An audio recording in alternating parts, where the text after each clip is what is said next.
Halo teman-teman semuanya, Assalamualaikum warahmatullahi wabarakatuh.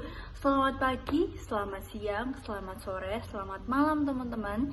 Semoga kalian di sini tetap dalam keadaan sehat dan semangat ya. Ternyata ada loh salah satu kerajaan di Indonesia ini yang maju di bidang politik, sosial, ekonomi, budaya maupun sastra loh. Namanya Kerajaan Kediri atau Kerajaan Panjalu. Nah, di sini aku akan menjelaskan tentang latar belakang berdirinya Kerajaan Kediri, masa kejayaan, masa kemunduran, peninggalan raja-raja yang pernah memerintah, dan fun fact-nya. Nah, sebelumnya mohon maaf ya teman-teman, aku lupa memperkenalkan diri. Perkenalkan, nama saya Safa Jasa Safitri dari kelas 10D nomor absen 34. Yang pertama, kita akan membahas mengenai latar belakang berdirinya Kerajaan Kediri. Kerajaan ini berdiri sekitar tahun 1045 Masehi, berpusat pemerintahan di Kota Daha atau Dahanapura. Nah, Kerajaan Kediri ini mempunyai nama lain, yaitu Kadiri dan Panjalu. Awal-awal itu juga aku bingung, sebenarnya yang benar itu Kerajaan Kediri atau Kadiri. Nah, ternyata Kerajaan Kadiri ini nama lain dari Kerajaan Kediri, teman-teman. Tapi yang lebih dikenalnya lagi, nama lainnya itu Kerajaan Panjalu. Kerajaan Kediri ini merupakan bagian dari Kerajaan Kahuripan yang dipimpin oleh Raja Airlangga. Nah, Raja Airlangga ini bisa dibilang sangat berjasa karena berhasil memulihkan keadaan setelah runtuhnya kerajaan sebelumnya, yaitu runtuhnya Kerajaan Medang atau Mataram kuno. Yang kedua, menyatukan wilayah yang terpecah. Yang ketiga, memperbaiki ekonomi terutama di bidang pertanian dan perdagangan. Tetapi menjelang masa akhir pemerintahannya, terjadi suatu masalah besar, yaitu masalah suksesi atau masalah perebutan tahta. Nah, jadi ada pihak yang merasa dirinya itu berhak dan pantas untuk menjadi penerus dari Raja Airlangga ini. Nah, Raja Airlangga merasa takut terjadi perang saudara. Akhirnya, Raja Airlangga mengambil keputusan yang cukup bijak, yaitu membagi kerajaan menjadi dua, yaitu Kerajaan Kediri dan Kerajaan Jenggala. Untuk membagi wilayah menjadi dua ini, Raja Airlangga membutuhkan bantuan dari seorang Brahmana yang terkenal bijaksana, yaitu Empu Barada. Empu Barada membagi Kerajaan Kahuripan menjadi dua, yaitu Kerajaan Kediri atau Kerajaan Panjalu dan Kerajaan Jenggala. Meskipun tujuannya untuk berdamai, tetapi persaingan tetap terjadi.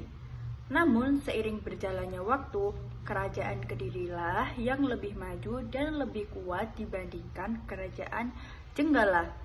Hal ini menunjukkan bahwa kekuatan dan kemajuan suatu wilayah tidak ditentukan dari seberapa luasnya wilayah tersebut, namun tergantung bagaimana siapa pemimpinnya, bagaimana cara memimpinnya, dan pengelolaan mengenai kerajaan tersebut.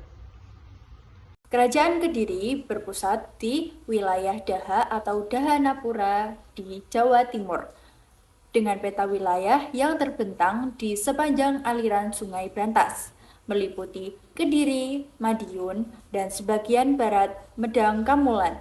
Kerajaan ini merupakan lanjutan Panjalu yang subur, berbatasan di barat dengan lereng Gunung Wilis dan Sungai Brantas. Pusat pemerintahan Kerajaan Kediri ini berada di Daha, sekarang menjadi kota Kediri dan sekitarnya. Sekarang kita masuk pada bab yang menarik, yaitu masa kejayaan Kerajaan Kediri. Nah, jadi puncak kejayaan Kerajaan Kediri ini dia saat pemerintahan Raja Jayabaya pada tahun 1135 sampai 1159 Masehi. Yang kedua, ekonomi yang maju. Kediri memiliki tanah yang subur, terutama terletak di sekitaran Sungai Brantas, yang dimana Sungai Brantas tersebut menjadi aliran irigasi untuk lahan pertanian. Dan Selain itu, perdagangan juga maju karena Sungai Brantas menjadi sarana transportasi yang penting pada kala itu. Yang ketiga, keamanan kerajaan juga terjaga. Pada masa Jayabaya, hampir tidak ada pemberontakan besar, sehingga kerajaan bisa fokus pada pembangunan, teman-teman. Jadi tidak ada rewel-rewel dari rakyat, karena rakyatnya ini sudah merasa aman dan tentram atas pemerintahannya Raja Jayabaya. Ciri-ciri kejayaan masa kerajaan Kediri bisa dilihat dari wilayah yang semakin luas, konflik dengan Jenggala berhasil diatasi. Yang ketiga, ekonomi berkembang pesat, perdagangan maju, dan budaya berkembang. Kalau kita bandingkan dengan sekarang, mungkin seperti negara yang ekonominya stabil, aman, dan pendidikannya maju. Itu biasanya disebut sebagai negara yang maju. Raja-raja yang pernah memerintah kerajaan Kediri. Yang pertama, Raja Sri Jayawarsa. Yang kedua, Raja Bameswara. Yang ketiga, raja yang paling famous, yang paling terkenal itu yaitu Raja Jayabaya. Yang keempat, Raja Sarweswara. Yang kelima, Raja Aryaswara. Selanjutnya Raja Gandhra, Raja Kameswara, dan yang terakhir yaitu Raja Kertajaya. PPT yang saya tampilkan ini hanya 3 foto raja yang saya tampilkan karena hanya saya ambil yang paling terkenal pada masa kerajaan Kediri. Raja Jayabaya, Raja Kameswara, dan Raja Kertajaya. Dari raja tersebut, Jayabaya itu yang paling terkenal karena membawa Kediri ke masa keemasan kejayaan. Selanjutnya kita akan membahas masa kemunduran kerajaan Kediri. Setelah masa kejayaan, kerajaan Kediri memulai masa keruntuhan, yaitu pada masa pemerintahan Raja Kertajaya. Penyebab utama konflik tersebut antara raja dan kaum Brahmana. Brahmana ini bukan orang biasa. Mereka adalah pemuka agama dan penasihat kerajaan. Jadi, kalau hubungan antara raja dan kaum Brahmana ini buruk, dampaknya besar sekali terhadap stabilitas suatu kerajaan. Masalah semakin besar ketika Kertajaya dianggap melanggar tradisi dan bertindak sewenang-wenang. Bahkan ada cerita bahwa beliau meminta Brahmana untuk menyembah dirinya. Menurut kalian, kalau pemimpin bertindak semena-mena, apa yang akan terjadi? Biasanya akan muncul suatu penolakan. Itulah yang terjadi di Kediri pada saat itu. Karena Kertajaya ini meminta para kaum Brahmana untuk menyembahnya, maka kaum Brahmana ini meminta bantuan Ken Arok dari Tumapel. Hal ini memicu perang antara Kediri dan Tumapel. Pada tahun 1222 terjadi pertempuran Ganter dan Kediri mengalami kekalahan. Setelah kemenangan itu, Ken Arok mendirikan kerajaan Singosari dan berakhirlah kerajaan Kediri. Ada 3 jenis peninggalan, yaitu peninggalan kitab, peninggalan prasasti, dan peninggalan candi. Yang pertama, saya akan menjelaskan tentang peninggalan kitab. Yang pertama, kitab Bharatayuddha oleh Mpu Sedah dilanjutkan oleh Mpu Panuluh. Kitab ini menceritakan tentang perang Bharatayuddha antara Pandawa dan Kurawa berdasarkan kisah Mahabharata yang disesuaikan budaya Jawa kuno. Yang kedua ada kitab Smaradhana oleh Mpu Darmaja. Kitab ini menceritakan tentang Dewa Kama atau Dewa Cinta yang dibakar oleh Dewa Siwa. Selain itu, kitab ini juga menceritakan kehidupan keagamaan masyarakat pada saat itu. Yang ketiga ada kitab Krisnayana ditulis oleh Empu Tribuna yang menceritakan tentang pentingnya tokoh dewa Krisnayana dalam cerita Mahabharata. Yang keempat atau yang terakhir yaitu kitab Lubdaka ditulis oleh Empu Tanakung pada zaman Raja Kameswara.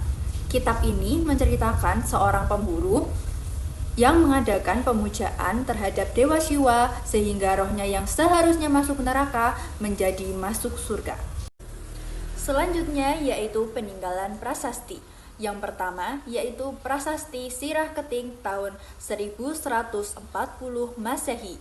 Prasasti Sirah Keting ini dibuat pada tahun 1104 Masehi yang ceritanya mengisahkan tentang Raja Jayaswara menghadiahi rakyatnya sebuah tanah. Selanjutnya yaitu Prasasti Kamulan tahun 1194 Masehi.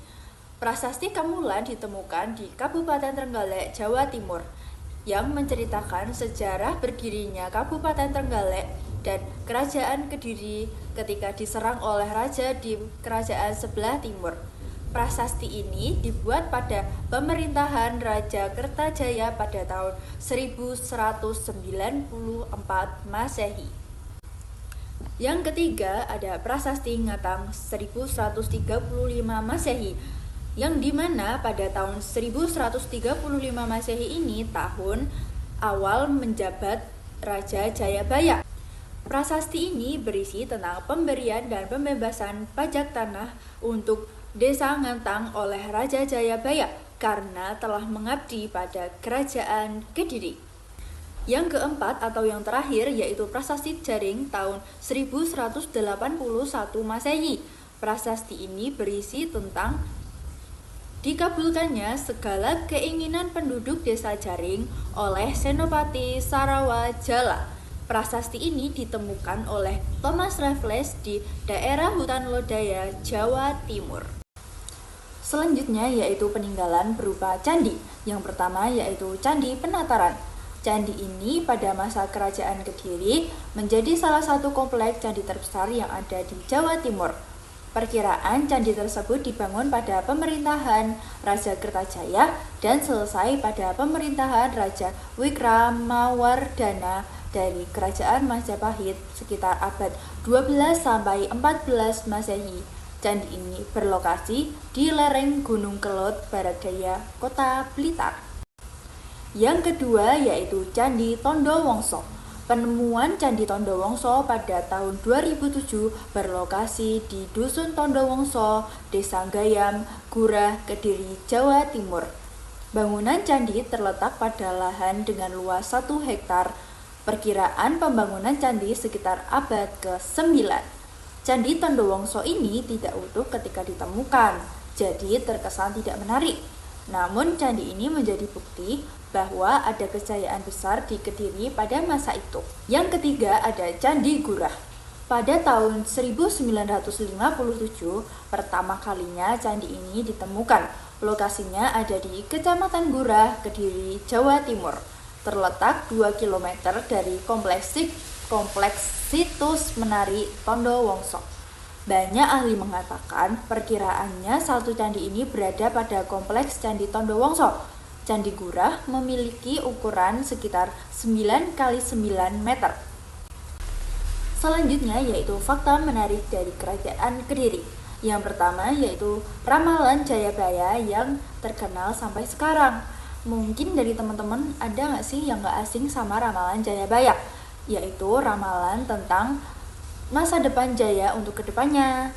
Yang kedua yaitu Kerajaan Sastra. Kerajaan Kediri dikenal sebagai zaman keemasan sastra Jawa kuno karena banyak karya kakawin terkenal ditulis pada masa ini. Yang ketiga yaitu nama lain dari Kerajaan Kediri, yaitu Kerajaan Kadiri, Kerajaan Daha, dan Kerajaan Panjalu. Yang mungkin dikenal orang itu yaitu Kerajaan Kediri sama Kerajaan Panjalu. Yang terakhir, kerajaan agraris yang kuat. Ekonominya sangat kuat karena daerahnya strategis, yaitu dekat Sungai Brantas, tanahnya subur, dan serta mendukung pertanian dan perdagangan. Maka dari itu dapat disimpulkan bahwa Kerajaan Kediri merupakan salah satu kerajaan terbesar di Jawa Timur sekitar tahun 1045 Masehi sebagai hasil pembagian Kerajaan Kahuripan oleh Raja Airlangga. Dan Kerajaan Kediri mencapai masa kejayaan pada masa pemerintahan Raja Jayabaya karena didukung oleh kondisi politik yang stabil, ekonomi yang kuat dari sektor pertanian dan perdagangan, serta berkembangnya budaya dan sastra. Yang ketiga, Kerajaan Kediri mengalami kemunduran pada masa Kertajaya akibat konflik internal dengan kaum Brahmana yang kemudian meminta bantuan dari Ken Arok. Konflik ini berakhir dengan kekalahan Kediri pada tahun 1222 dengan berdirinya Kerajaan Singosari. Walaupun telah runtuh, Kerajaan Kediri meninggalkan banyak sekali peninggalan berharga berupa karya sastra, prasasti, dan bangunan candi yang menjadi bukti kemajuan peradaban pada masa itu. Sekian presentasi dari saya. Apabila ada kurang dan lebihnya, saya mohon maaf. Wassalamualaikum warahmatullahi wabarakatuh.